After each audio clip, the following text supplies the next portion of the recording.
पहले बच्चों, इस वीडियो में आज हम बात करेंगे हरियाणा के एमबीबीएस बीडीएस के काउंसलिंग शेड्यूल की और डिटेल में बात करेंगे कि क्या एडमिशन प्रोसेस रहने वाला है 2023 में। ये जो नोटिफिकेशन है ये रिलीज हुआ था कल देर रात में और अभी इनकी ऑफिशियल वेबसाइट जो है मेंशन है यहाँ, ये भी ओपन हो गई है और सारी नोटिफिकेशन आप वहाँ से चेक कर पाएंगे। पहले हम ब्रीफ में बात कर लेते हैं कि रजिस्ट्रेशन का प्रोसेस कब है, कब प्रोसेस स्टार्ट होगा और कब तक ये प्रोसेस रहेगा। आज 26 जुलाई से प्रोसेस स्टार्ट हुआ है और इसकी जो लास्ट डेट रखी गई है वो रखी गई है 29 जुलाई रात को लगभग 12 बजे तक।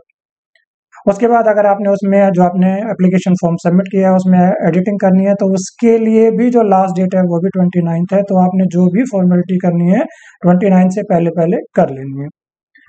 इसके साथ साथ कुछ स्टेट में ऐसे होता है कि पहले आपका रजिस्ट्रेशन होता है, बाद में आपको चॉइस फिलिंग का टाइम दिया जाता है या चॉइस लॉकिंग का टाइम दिया जाता है, लेकिन हरियाणा में तीनों का टाइम सेम है। मतलब रजिस्ट्रेशन का टाइम भी, एडिटिंग का टाइम भी और जो आपने चॉइस फिल करनी है या जो है चॉइस लॉक करनी है उसके लिए जो डेट रखी गई है वो 29 जुलाई रखी गई है।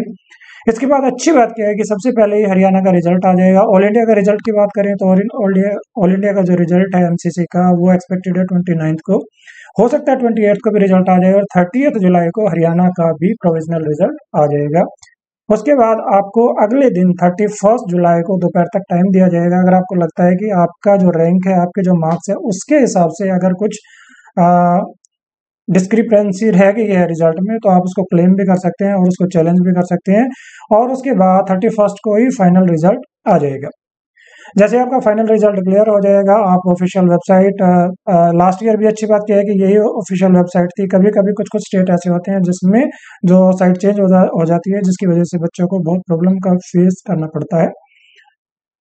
उसके बाद जिन बच्चों को सीट अलॉट हो जाएगी उनको क्या करना पड़ेगा, ऑनलाइन ट्यूशन फीस सबमिट करनी पड़ेगी। जैसे मैं आपको बताता हूँ कि जो प्राइवेट कॉलेज है उसके लिए जो उनकी ट्यूशन फीस है उसकी आधी फीस, फॉर एग्जांपल जो आदेश है, एनसी है, वर्ल्ड कॉलेज है, उनकी फीस ट्यूशन फीस रहती है 12 लाख रुपए।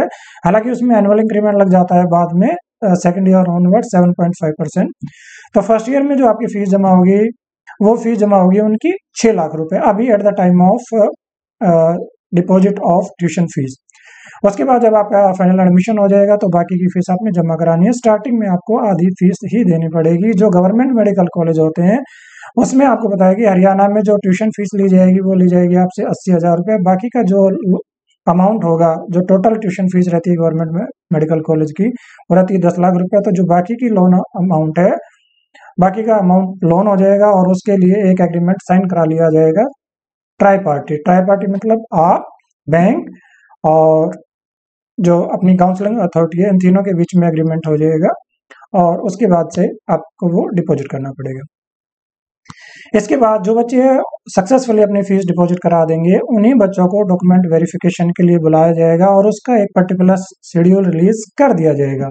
अभी जो डेट दी गई है वो 3 दिन में आपको करना पड़ेगा। ये रखी गई है 5 अगस्त, 6 अगस्त और 7 अगस्त को। और मोस्ट प्रोबेबली जो इसका वेन्यू रहेगा वो रहेगा आपका PGIMS रोहतक। हमेशा से वही रहा है लास्ट ईयर, क्योंकि जो बच्चे थे मेडिकल और बॉन्ड के चक्कर में उनका स्ट्राइक चल रहा था तो लास्ट ईयर इसको रखा गया था गुरुग्राम में, लेकिन मोस्ट प्रोबेबली और इस बार जो रहेगा वो आपका रोहतक में रहेगा। और इन्होंने लिखा है कि जो वेन्यू है वो हम बाद में अपलोड कर देंगे। इसके बाद आपका अलॉटमेंट लेटर पहले से आ गया था, फीस आपने डिपॉजिट कर दी थी, आपका डॉक्यूमेंट वेरिफिकेशन सक्सेसफुली हो गया है। तो उसके बाद आप क्या करेंगे, जो आपका प्रोविजनल एडमिशन लेटर है उसको आप डाउनलोड कर पाएंगे और जो भी आपका कॉलेज अलॉट हुआ है, गवर्नमेंट मेडिकल कॉलेज अलॉट हुआ है तो आप गवर्नमेंट मेडिकल कॉलेज में जाएंगे या जो भी आपको कॉलेज अलॉट हुआ है उस रिस्पेक्टिव कॉलेज में आप जाके रिपोर्ट करेंगे तो आपका फर्स्ट राउंड का एडमिशन प्रोसेस यहाँ फिनिश हो जाएगा। उसके बाद आप चाहें तो सेकंड राउंड में पार्टिसिपेट करके आप अपनी सीट को अपग्रेड भी कर सकते हैं। अब हम चलते हैं यहाँ की जो ऑफिशियल वेबसाइट है वो आप यहाँ से चेक कर सकते हैं, UHSRUGcounseling.com। इस पे ही सारे नोटिफिकेशन आएंगे, यहीं से आप रजिस्ट्रेशन करेंगे, यहीं से इनका प्रोस्पेक्टस मिलेगा। आप यहाँ से चेक कर सकते हैं 25/7 को ये नोटिफिकेशन काफ़ी लेट नाइट में ही आए थे और हो सकता है कि ये सुबह भी आए हों। तो ये सारे नोटिफिकेशन यहाँ दिए हुए हैं कि रजिस्ट्रेशन का प्रोसेस क्या है, NRI कोटा के लिए क्या फॉर्मेलिटी है, ट्यूशन फीस के लिए प्रोविजनल और जो PWD कैंडिडेट के लिए इंस्ट्रक्शन, ये सारी चीज़ें यहाँ से दी गई हैं। ये आपकी ऑफिशियल वेबसाइट है। जब आप होम पर जाएंगे तो क्योंकि अभी यहाँ इंटरनेट हमने बंद कर दिया है तो आप उसको चेक नहीं कर पा रहे हैं। और जहाँ तक ये बात है यहाँ की जो फीस रहती है, फर्स्ट राउंड में जो फीस रहेगी रजिस्ट्रेशन कम काउंसलिंग फीस जो फर्स्ट राउंड में रहेगी वो रहेगी 2500 रुपये जनरल कैटेगरी कैंडिडेट के लिए। जो बच्चे बिलोंग करते हैं EWS, SC, ST, OBC, उन बच्चों के लिए हरियाणा में BCA और BCB होते हैं, उनके लिए जो फीस रहेगी वो 50% कम रहेगी, 1250 रुपये। और जो बच्चे NRI कोटा में एडमिशन लेना चाहते हैं उनके लिए, किसी भी कैटेगरी से वो बिलोंग करते हैं, उनके लिए जो फीस रहेगी वो रहेगी 10,000 रुपीज़। अच्छी बात क्या है कि यहाँ पहले सीट अलॉट हो जाएगी, उसके बाद जिन बच्चों को सीट अलॉट हो जाएगी उनको डॉक्यूमेंट वेरिफिकेशन के लिए बुलाया जाएगा। जैसे हम बात कर लें NRI कोटा के लिए, तो यहाँ की जो NRI कोटा में जो गवर्नमेंट कॉलेज होती है उनकी जो फीस रहती है वो रहती है $1,25,000, जिसमें से फर्स्ट ईयर में जाता है आपका, फर्स्ट ईयर में जो अमाउंट जाएगा वो जाएगा आपका $40,000। बाकी का जो अमाउंट है उसको 4 इक्वल इंस्टॉलमेंट में बांट दिया जाएगा। इसी तरीके से अगर हम बात कर लें प्राइवेट मेडिकल कॉलेज की, प्राइवेट मेडिकल कॉलेज की हमने आपको फीस बताई है, वो रहती है 12 लाख रुपए 3 कॉलेजों में, NC, आदेश और वर्ल्ड कॉलेज में। इसके अलावा अल्फला में जो फीस रहती है वो रहती है 14,25,000 रुपये। इसके अलावा जो SGT यूनिवर्सिटी है उसकी जो फीस रहती है वो रहती है आपकी 19.5 लाख। इस बार उनकी फीस रिवाइज हो गई है, तो रिवाइज फीस को आप चेक कर सकते हैं। और जब भी किसी कॉलेज की फीस इंक्रीज होती है तो उसमें जाहिर सी बात है कि उसकी कट ऑफ नीचे जाती है। तो इस बार लास्ट ईयर के मुकाबले कम स्कोर पर भी SGT मिलने की संभावना रहेगी। और यहाँ की अगर NRI कोटा की बात करें प्राइवेट मेडिकल कॉलेज में, तो आदेश, NC और वर्ल्ड में जो NRI की फीस रहती है वो रहती है $1,10,000। और जो अल्फला में जो फीस रहती है वो रहती है लगभग $26,000 से $28,000 फर्स्ट ईयर में। और इसी तरीके से जो SGT में लगभग फीस रहती है फर्स्ट ईयर की बात करें वो रहती है 40,000 के आसपास, आप मान सकते हैं उसकी NRI की फीस रहती है। ये नोटिफिकेशन आप डिटेल में पढ़ लेंगे। इसके अलावा इन्होंने बताया कि कौन कौन से डॉक्यूमेंट लेके आने हैं at the time of document verification. उसमें आपका 10th की मार्कशीट, 12th का मार्कशीट, आपका करेक्टर सर्टिफिकेट, आपका रेजिडेंस सर्टिफिकेट। अगर किसी पर्टिकुलर कास्ट से बिलोंग करते हैं, मैं आपको बताता हूँ कि हरियाणा में अगर आपने OBC का बेनिफिट लेना है तो आपके पास जो कैटेगरी रहेगी वो BCA या BCB। इसी तरीके से EWS में सर्टिफिकेट लेना है तो EWS का सर्टिफिकेट भी 2 तरीके का होता है, EWS स्टेट के लिए और EWS आपका सेंट्रल के लिए। तो उसको आप अच्छे से चेक कर लेंगे कि आपका कौन सी कैटेगरी में है। इसके अलावा जो बच्चों ने अगर क्लेम करना है फ्रीडम फाइटर कोटा या क्लेम करना है एक्स सर्विसमैन कोटा, तो उसके लिए जो रेस्पेक्टिव जो डॉक्यूमेंट है वो आप लेके जाएंगे।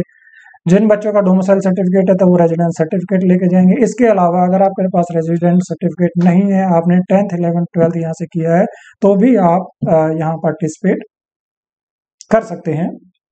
और इसके अलावा एक आपका कोई प्रूफ चाहिए आईडी में, वो आपका वोटर आईडी हो सकता है, आपका ड्राइविंग लाइसेंस हो सकता है, पैन कार्ड हो सकता है, आधार कार्ड हो सकता है, आपका पासपोर्ट हो सकता है, परिवार पहचान पत्र हो सकता है।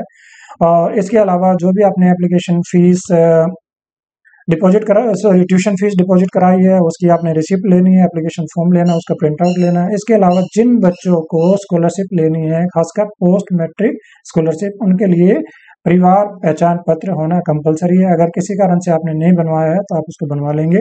इसके अलावा आपका नीट का जो स्कोर कार्ड और एडमिट कार्ड, इसके अलावा आपको जो रिसेंट फोटोग्राफ है उसकी 3 कॉपी भी आपको लेके जानी है। ये सारे डॉक्यूमेंट आपको ओरिजिनल में भी लेके जाना है। इसके अलावा हम आपको सजेस्ट करेंगे कम से कम इसके 3, 4, 5 आप सेट बना के ले जाएंगे, क्योंकि हरियाणा में बच्चे काफ़ी ज़्यादा रहते हैं, कंपटीशन ज़्यादा रहते हैं, तो इस बार कट ऑफ ज़्यादा रहने की उम्मीद है। हम उम्मीद कर रहे हैं कि कम से कम जनरल कैटेगरी में आपका स्कोर 605 प्लस है, तो ही आप उम्मीद करें कि आपको यहाँ से सीट मिल सकती है। ऑल इंडिया का चॉइस लिंक चल रहा है, आज लास्ट डेट है 26 जुलाई, और लॉकिंग का जो टाइम होगा वो शुरू होगा आपका 3 बजे के बाद। तो उसको टाइमली आप लॉक करके अपना जो चॉइसेस है उनका भी आप प्रिंट आउट ले सकते हैं। इसके अलावा जो बाकी इंस्ट्रक्शन लिखी हुई है, जिन बच्चों ने NRI, OCI या PO में पार्टिसिपेट करना है उनके लिए बताया गया है कि कौन कौन से डॉक्यूमेंट उनके लिए मैंडेटरी है, कैसे कैसे उनकी फीस का पेमेंट होगा। तो इसको आपने पहले से अच्छी तरीके से चेक कर लेना है, ताकि हर तरीके के डॉक्यूमेंट आपके पास अवेलेबल हों, टाइमली अवेलेबल हों, ताकि एडमिशन के टाइम, डॉक्यूमेंट वेरिफिकेशन के टाइम आपको किसी भी तरीके की प्रॉब्लम ना हो। अगर NRI में किसी भी तरीके की आपको पेड सर्विसेज चाहिए तो आप हमारी हेल्प ले सकते हैं। जल्द ही हम एक वीडियो बनाने वाले हैं राजस्थान के NRI कोटा पे, वो वीडियो भी आप चाहें तो देख सकते हैं। इसी के साथ इस वीडियो को हम यहाँ एंड करते हैं। Thank you so much for watching our videos.